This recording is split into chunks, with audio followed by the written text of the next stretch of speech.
y harán un santuario para mí, y habitaré en medio de ellos. Dios había llamado a Moisés para que se convirtiera en el líder de los israelitas, que ya hacían esclavos en Egipto más de 400 años. Dios tuvo que hacer uso de la fuerza. ¿Para qué? Para liberar a su pueblo de Egipto. Tuvo que enviar las 10 plagas. Y antes de que salieran de esa tierra maldita y arrasada por las plagas, Dios les dio una orden muy extraña. Vamos con nuestras Biblias a Éxodo 11:2, que dice así: habla ahora al pueblo, y que cada uno pida a su vecino y cada uno a su vecina alhajas de plata y oro. Los israelitas simplemente obedecieron, y los egipcios les dieron amablemente sus riquezas. Y ahora que salían de Egipto, eran libres y ricos, de lo que antes habían sido pobres y esclavos. Vamos a leer de nuevo Éxodo 25:8. Y harán un santuario para mí y habitaré en medio de ellos. Para ese momento ya habían salido de Egipto, habían cruzado el Mar Rojo y habían recibido las leyes divinas, los 10 mandamientos. Y Dios les da esta orden. Dios ordena que hagan un templo portátil, un templo que se pueda armar y desarmar, un santuario. ¿Para qué? Para que sea llevado a diferentes lugares, ¿no? Que tenía que ser uno lujoso, porque casi todos los materiales del santuario eran de ¿qué? Eran de oro, bronce o plata, ¿no? ¿Y qué? Y tenía que ser lleno de detalles. Pero, ¿de dónde obtendrían tantos recursos esta nación de esclavos recién liberadas? Pues exactamente de las cosas que habían ganado en Egipto, de las cosas que habían pedido a sus vecinos. Vamos ahora a Éxodo 36, 6 al 7, que dice así: entonces Moisés mandó a pregonar por el campamento diciendo: ningún hombre ni ninguna mujer haga más para la ofrenda del santuario. Y así se le impidió al pueblo ofrecer más, pues tenían material abundante para hacer toda la obra y sobraba. Los israelitas vieron tanta generosidad, hermanos, es decir, era tanto su deseo de dar que dieron tantos materiales de plata, oro, bronce, telas, cuerdas, todas las cosas que se necesitaban. Dieron tanto que Moisés tuvo que decirle que ya no le den más, que tenían demasiado e incluso iba a sobrar, ¿no? Entonces ahora vamos a Apocalipsis 3:20.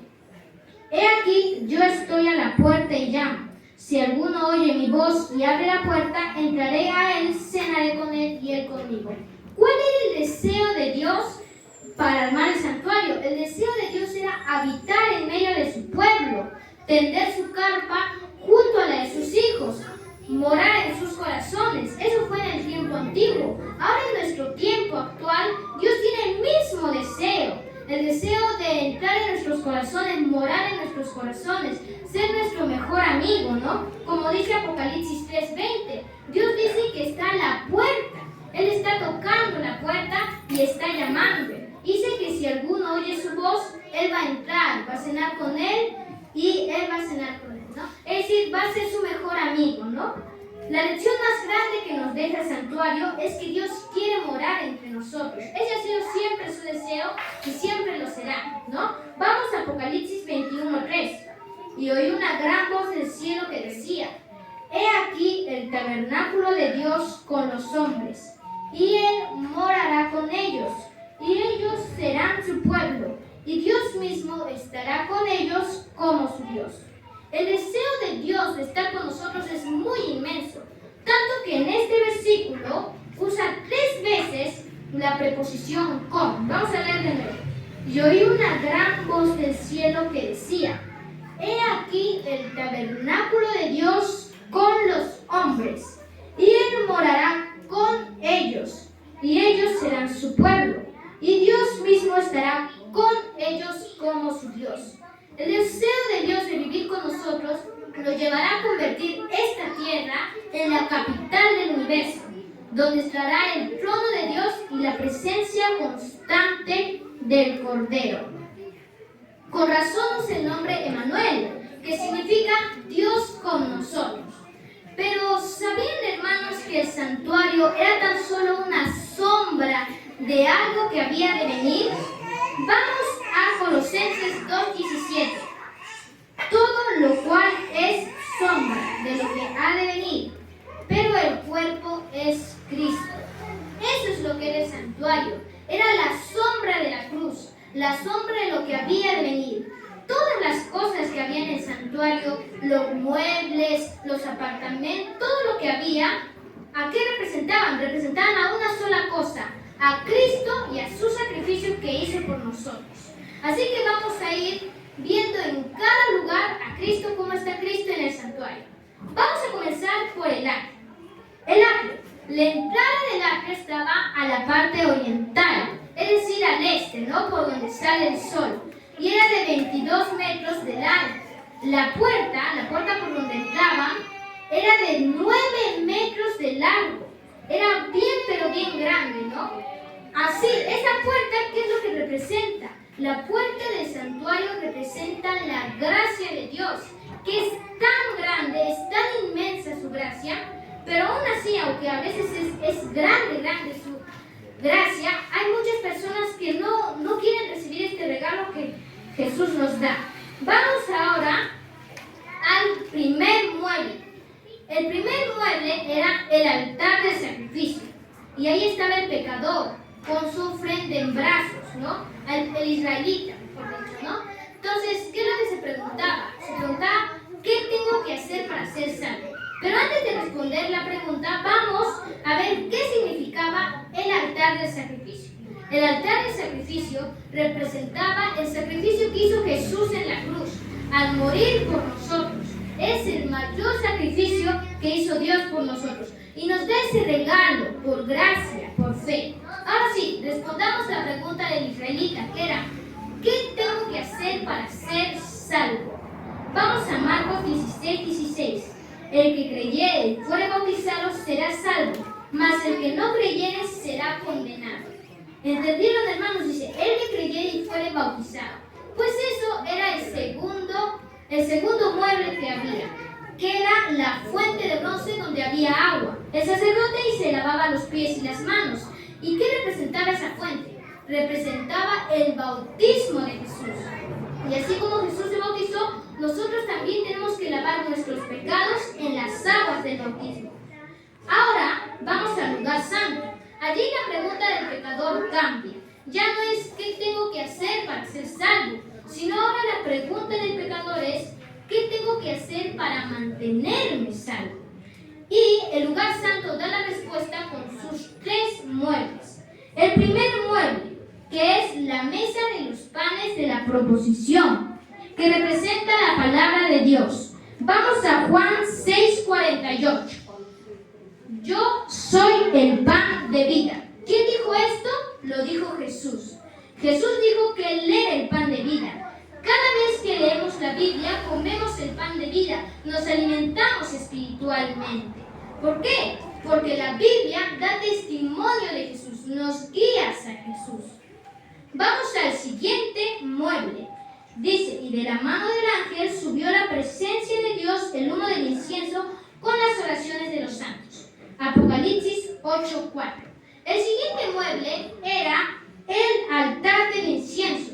Que representa la mediación de Cristo entre nosotros y Dios. Y ese incienso que subía se mezclaba con las oraciones de los israelitas, las oraciones de los santos.